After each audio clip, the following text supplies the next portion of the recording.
Paano kayo nag-break? Sinabi niya. Eto, ulitin ko ulit. Kaya kami, sinabi niya. Sabi niya daw, maghintay daw ako for about 1 year. Tapos may bago na siya.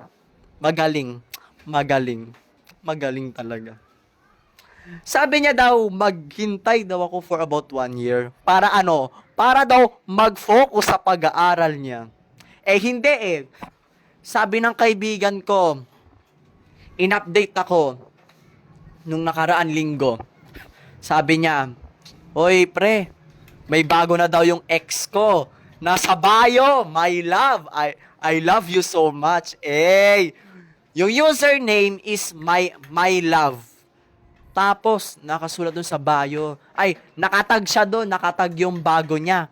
Yun dun, my love. Tapos, meron pa, I love you so much. Hindi. No.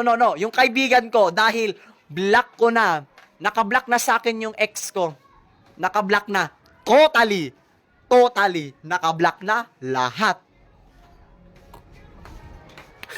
Yung kaibigan ko yung nag-i-stalk sa ex ko. Yan. Kaya alam ko, dahil sa mga kaibigan ko, sa susunod, ibablock ko yung kaibigan. Ibablock ko na talaga yung kaibigan ko. Diyos ko po. Pero nakakatulong rin. Joke lang.